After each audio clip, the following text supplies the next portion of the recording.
The year was 2387. The galaxy was old, and humans were still new to it. For 140 years, Earth had lived among the stars. For 140 years, Earth had tried to be polite, tried to be kind, tried to be what the Galactic Concordat called civilized. The Concordat was the great council that ruled the stars. It was made of many old species. They had wise eyes and slow voices. Some had 4 arms. Some had no eyes at all but saw with sound. Some breathed gases that would kill a human in one breath. They were strange and ancient and very proud. They smiled when they spoke to humans, but they did not really trust them. They thought humans were too loud, too quick to anger, too young. So the older species made many rules for Earth. They told Earth to break its old warships. Earth did. They told Earth to sign treaties of peace.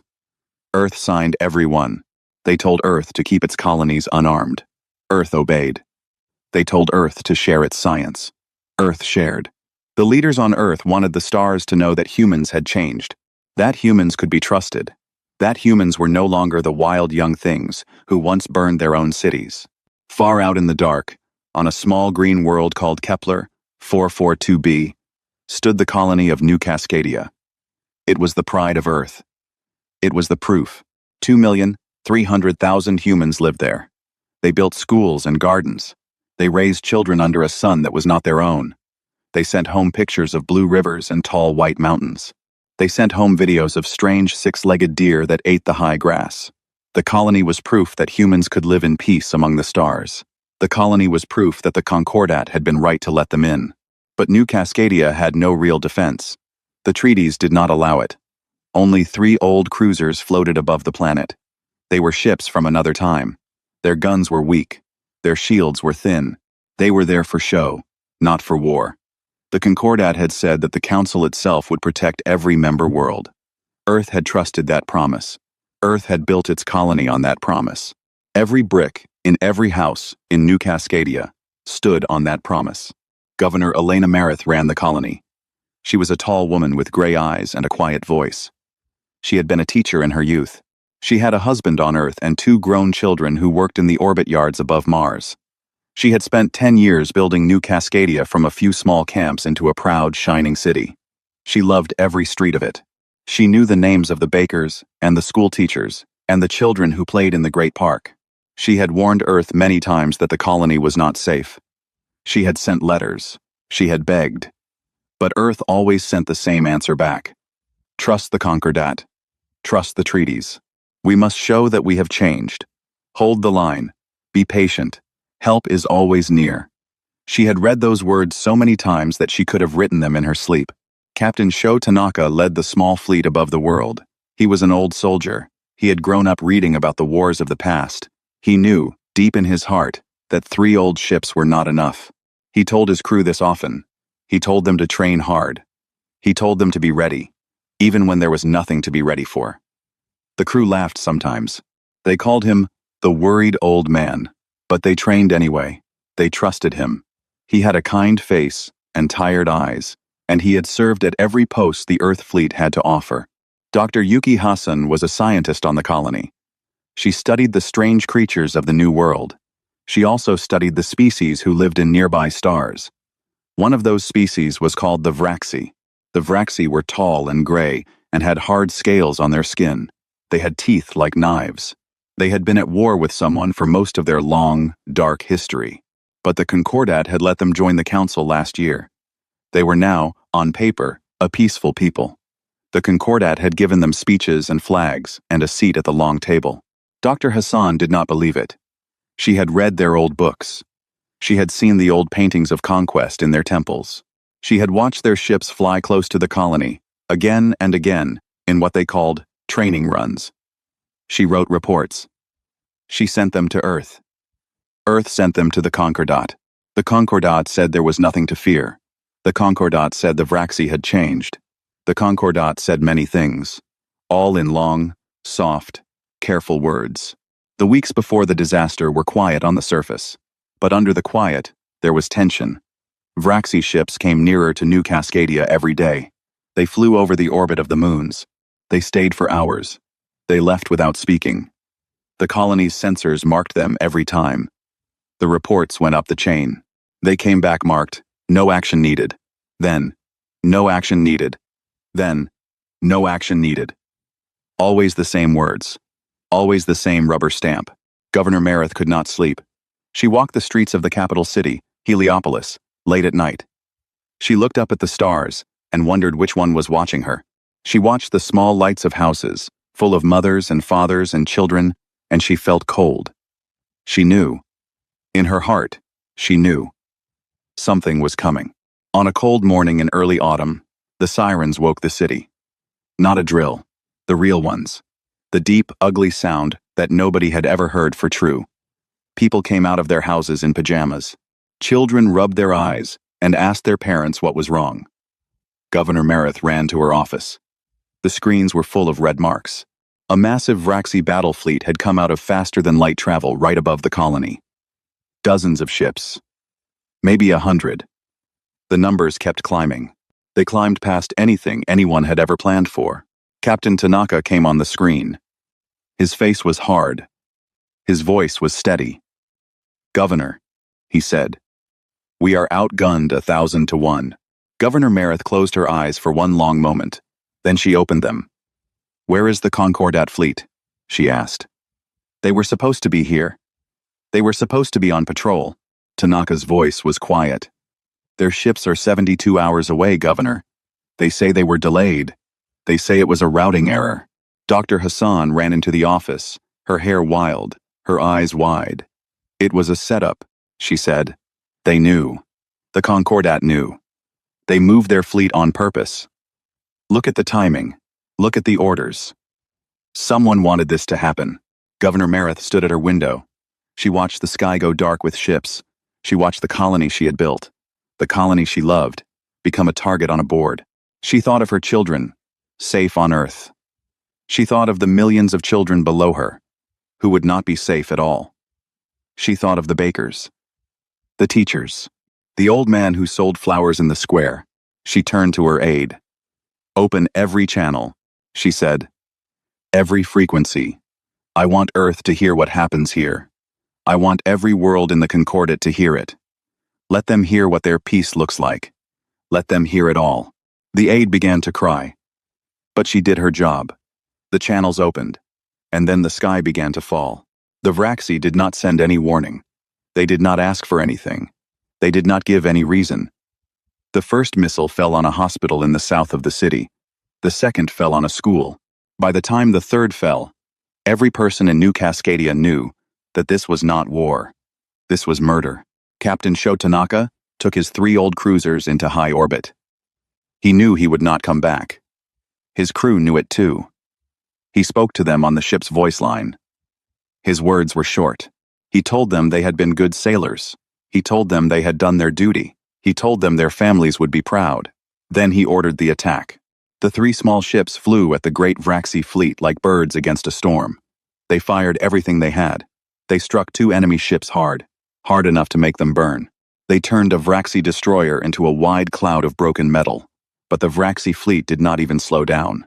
The Vraxi guns answered. In 40 minutes, the human cruisers were gone. Captain Tanaka's last words on the open channel were quiet. He said, "Tell my wife I tried."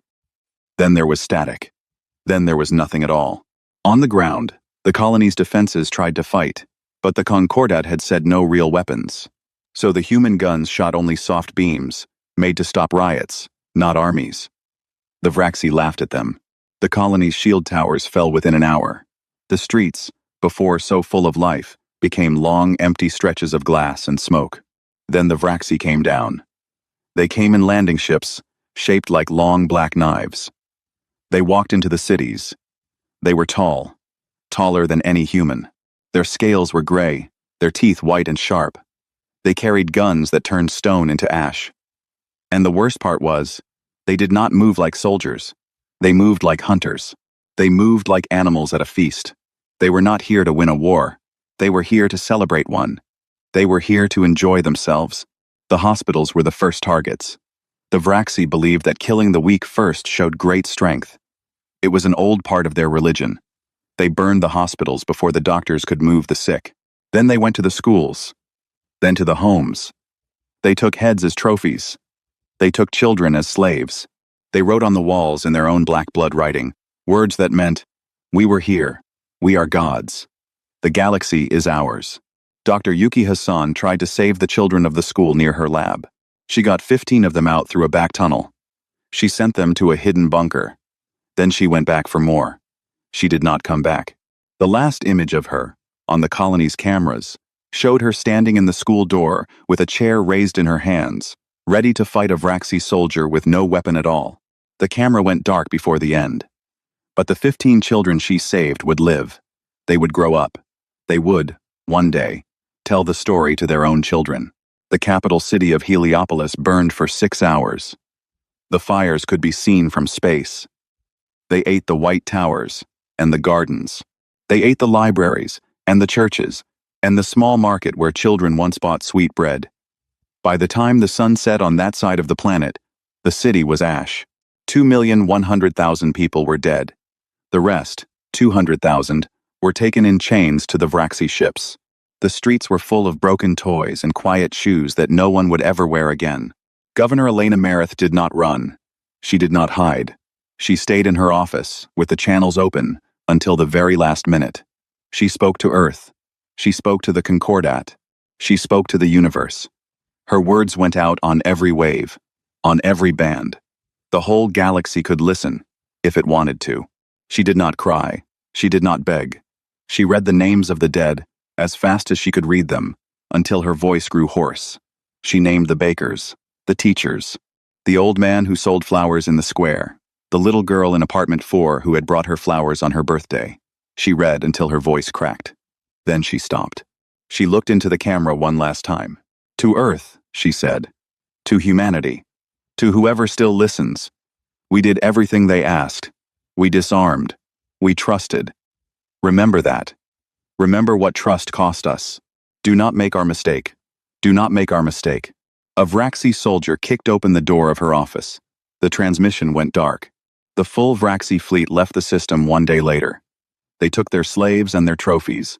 They did not destroy the empty cities. They left them standing as a sign, as a message, as a joke. "Look," they were saying, "look at what we did to your proof. Look at what we did to your peace." 3 days later, the Concordat fleet finally arrived. They flew slow circles around the dead world. Their captains walked through the ash.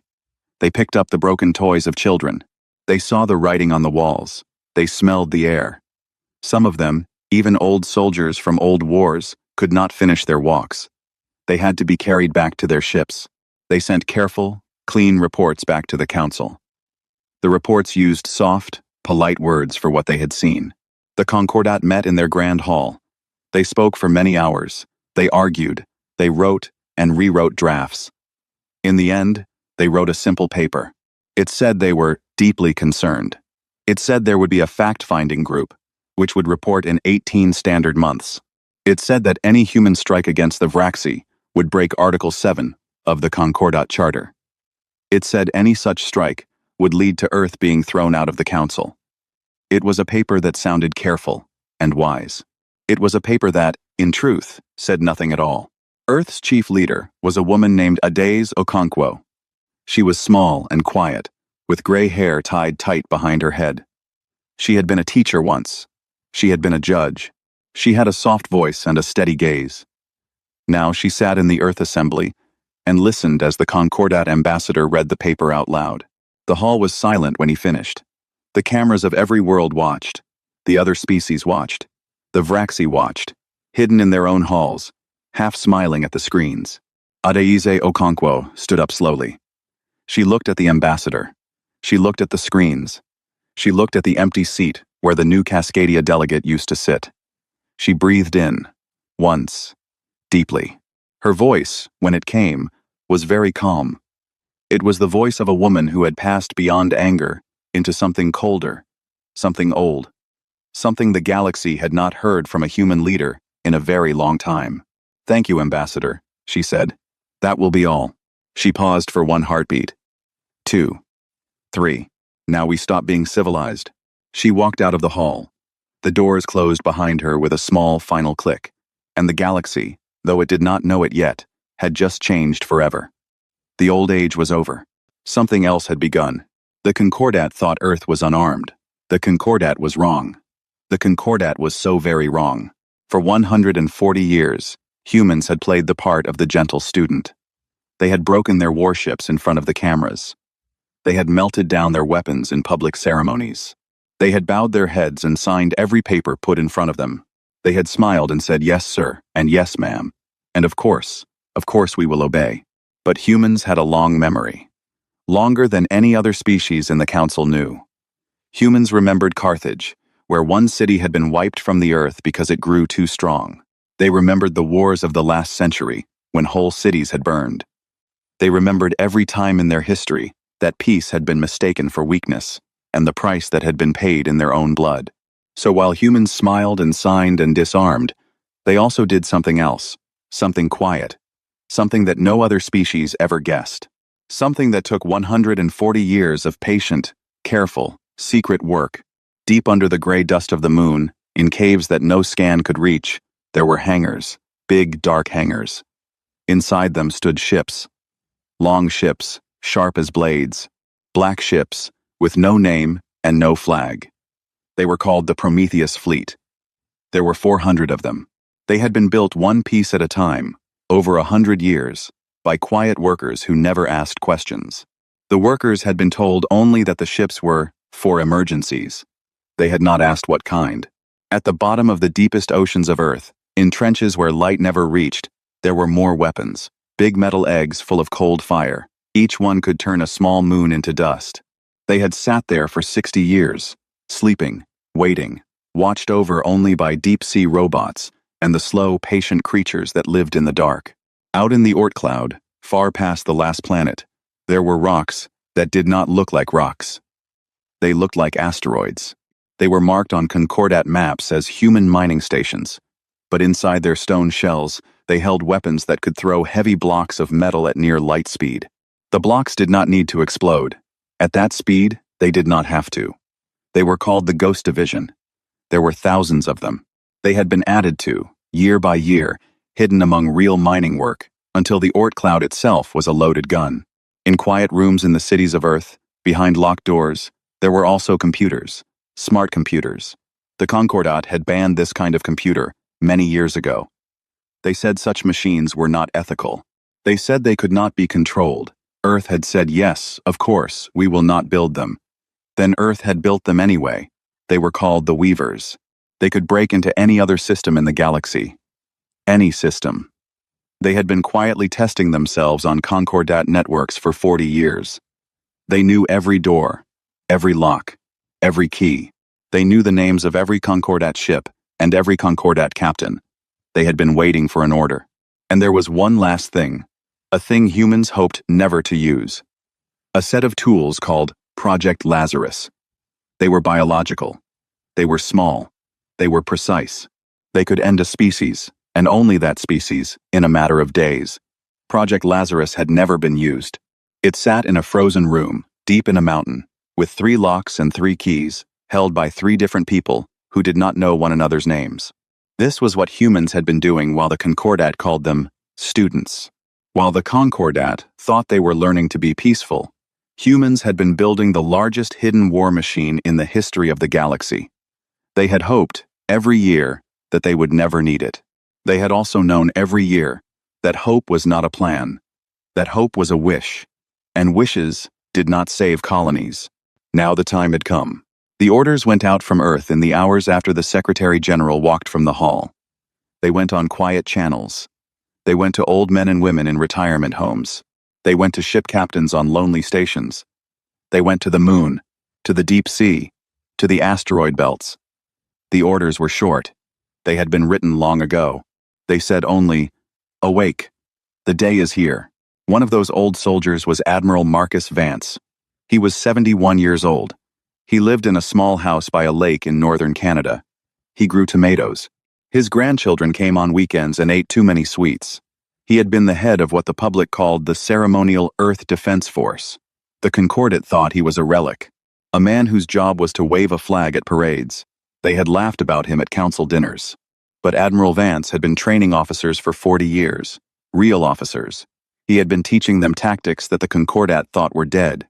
He had been teaching them to think like wolves, not like sheep. He had a quiet school in the high mountains, hidden in plain sight. He had passed the secret on to each new class, and each new class had, in their turn, gone back into civilian life and waited. When the call came, Admiral Vance was on his porch, cleaning a rifle that had not fired in 20 years. He picked up the receiver. He listened. He did not speak. When the voice on the other end finished, he gave one short answer. "I have been waiting 40 years for this call," he said. Then he set down the rifle and went inside to put on his uniform. The uniform was heavier than he remembered. He stood for a long time in front of the mirror. He looked at his old face. He looked at the lines around his eyes. He thought of his wife, dead these 10 years, who had asked him once if all his quiet preparations were really needed. He had told her yes. She had not asked again. In the next 96 hours, Earth did something the galaxy had thought was impossible. The factories that made beautiful glass, and rich food, and soft cloth shut down. They started up again 2 days later, making different things. They made shells. They made armor. They made ship parts. The workers did not ask why. They did not need to. They had all seen the videos from New Cascadia. Schools closed. Universities sent their students home. Every hospital was put on a war list. Every doctor was told to be ready. Every road in every country was checked and made strong. Children who had never seen war helped their parents pack supplies and learned, for the first time, what an air raid drill was for. The Concordat ambassador on Earth tried to call the Secretary General. He was told she was busy. He tried again. He was told the same. He demanded a meeting. He was told, politely but firmly, that Earth was not taking calls right now. Earth would speak when Earth was ready to speak. From space, the Concordat watched. Their telescopes saw factories smoking. Their scanners saw new ships being built.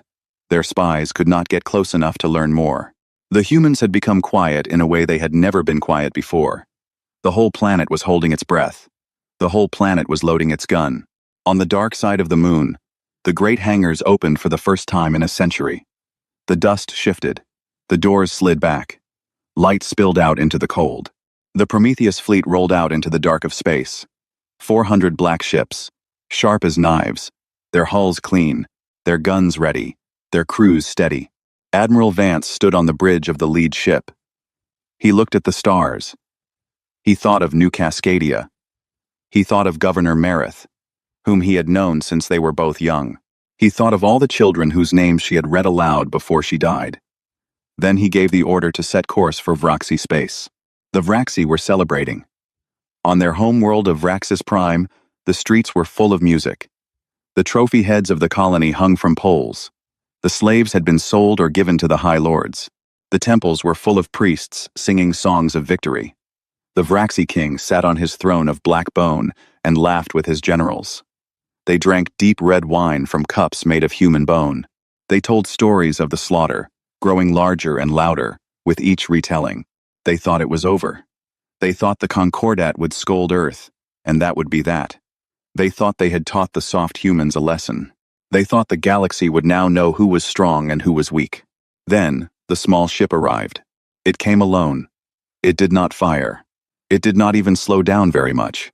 It dropped a small black box in high orbit and turned around and left before any Vraxi cruiser could catch it. The whole thing took less than 10 minutes. The Vraxi defenders shouted at it. They fired at it. They missed.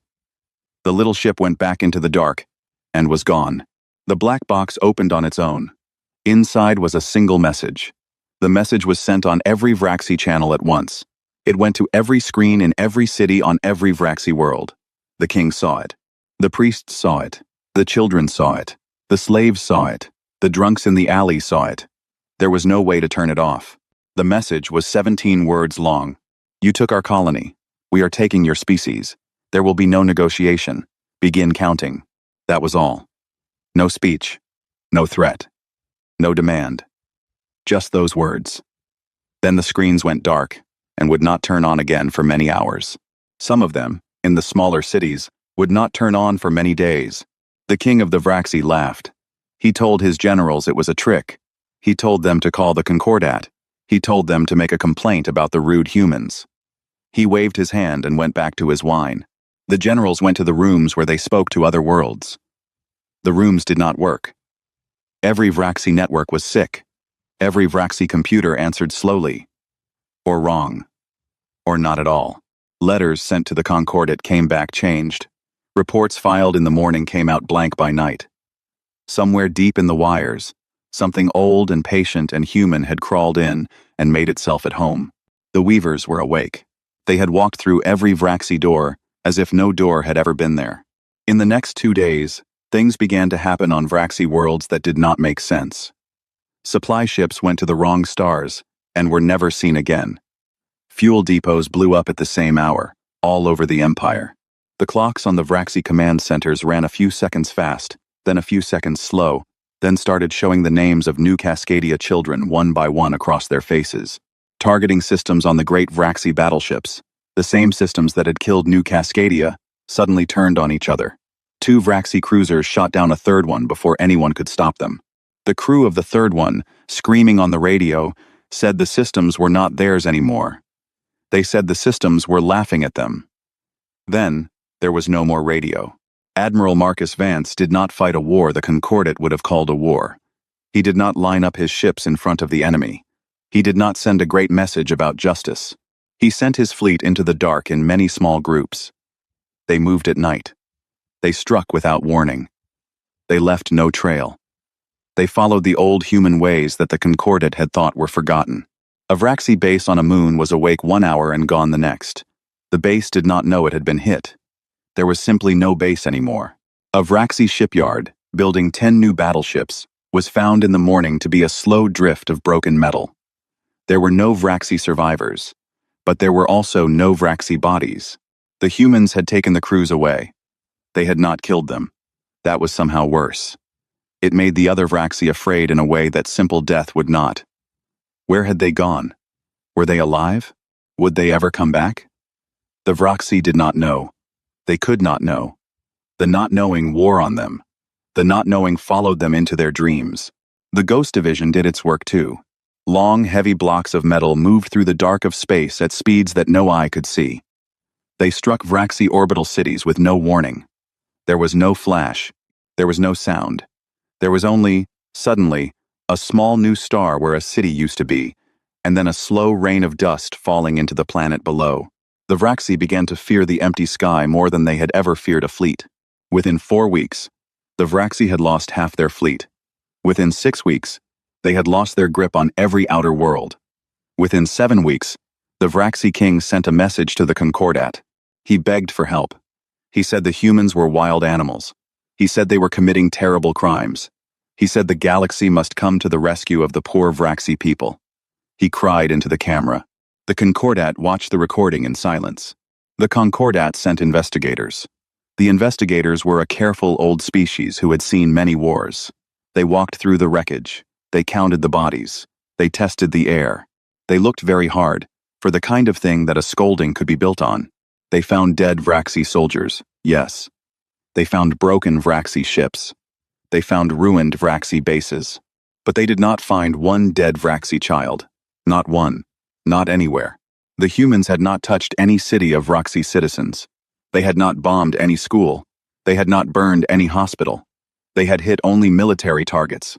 Only soldiers. Only ships. Only the men and women who made the Vraxi war machine work. They had even, in 3 places, gone out of their way to spare civilian buildings that stood right next to the targets. The investigators measured the strikes. They measured them again. They could not believe what they were seeing. And the humans were doing it with a skill the galaxy had never seen.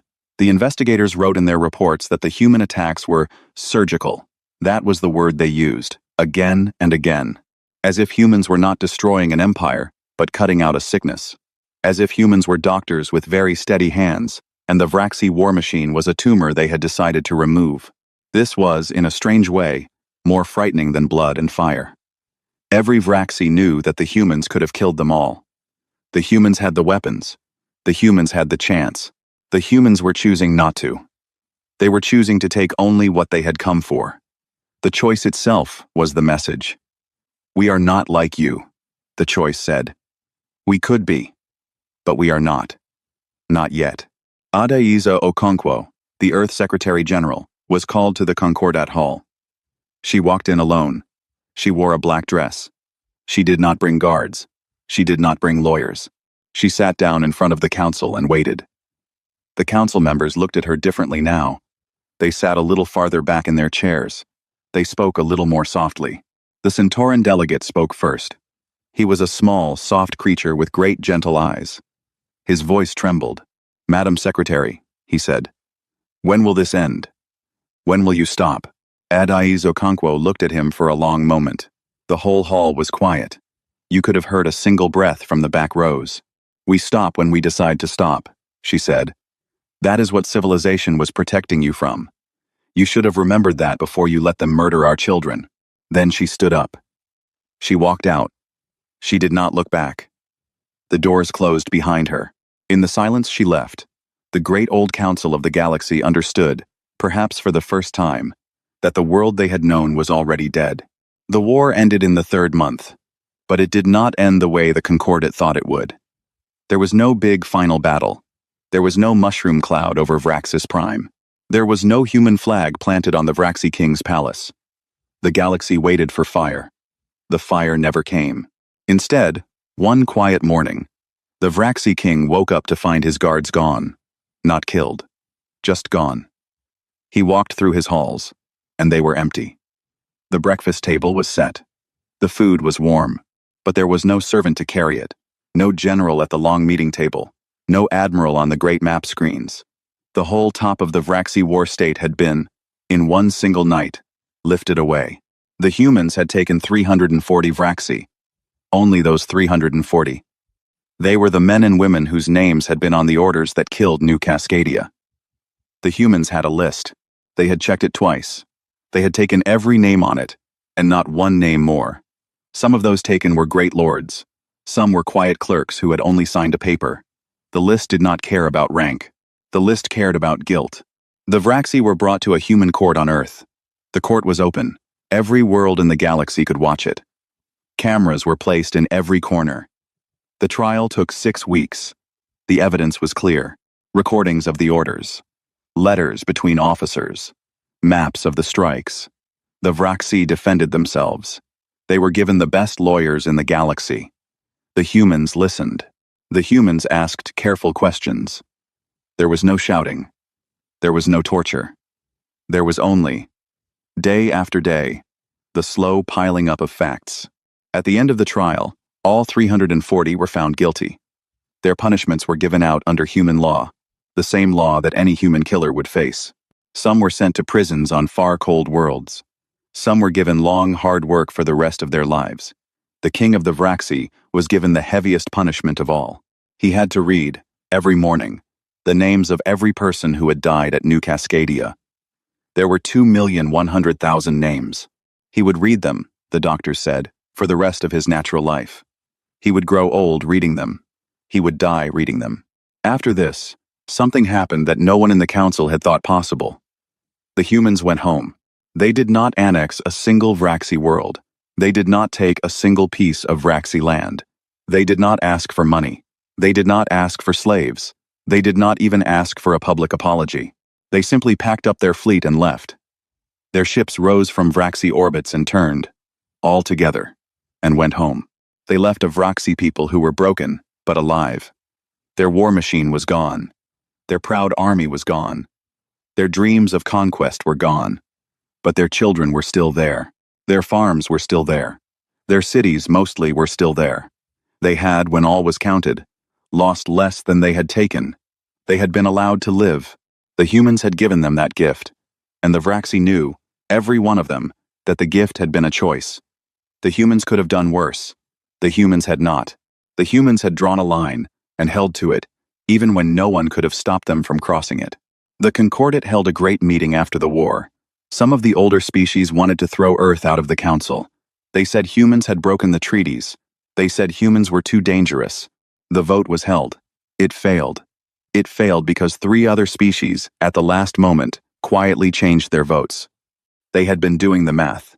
They had seen what humans did when pushed. They had no wish to find out what humans did when cornered. The vote was never spoken of again. On Kepler 442b, where the colony of New Cascadia had once stood, humans built something new. They did not build a fortress. They did not build a temple to war. They built a garden. 2,300,000 trees were planted, one for every soul lost. Each tree had a name on its small stone. The garden was so big that a person could walk in it for many days and never see all the names.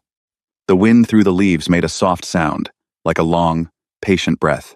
At the center of the garden stood a single gray stone. On it were carved Governor Elena Meredith's last words. The whole speech, exactly as she had said it. The stone was simple.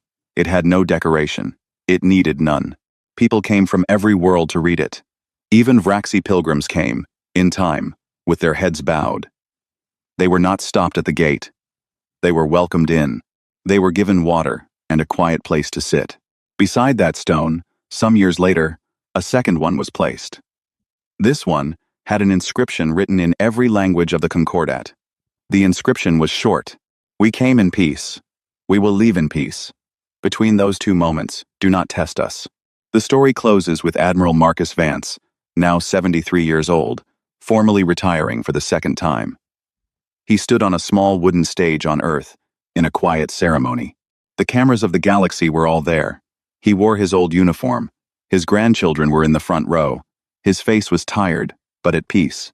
A young Centauran journalist, with great gentle eyes like her uncle the delegate, raised her small hand. Admiral Vance nodded to her. She asked the question that every species in the galaxy had been afraid to ask out loud. "Admiral," she said, "what did humanity learn from this war?" Admiral Vance stood quietly for a long time. He looked out at the cameras. He looked at the sky. He thought of his old friend Tanaka, dead in the cold of space. He thought of Yuki Hassan, with her chair raised in the school door. He thought of Elena Meredith, whose voice still played, sometimes, in his dreams. Then he smiled. It was not a warm smile. It was the smile of a man who had carried a heavy thing for many years and was now setting it down in plain sight. "We did not learn anything," he said. "We remembered. There is a difference. The galaxy thought we were children playing at being civilized. We were never children. We were old, older than any of you knew. We just chose for a while to be gentle. That choice is ours. It has always been ours." He paused. He looked right into the camera. "And the next species that mistakes our gentleness for weakness will not get a New Cascadia memorial. They will get nothing. Because there will be nothing left of them to remember." Then he stepped down from the stage and walked away. He did not give any other answers. He did not need to. The galaxy had heard him. The galaxy would not forget. His words went out on every channel that night, and again the next morning, and again the morning after that. They were copied and printed and carved into walls. They became, in time, the most repeated sentence in the new history of the stars. The final scene of the story is a simple one.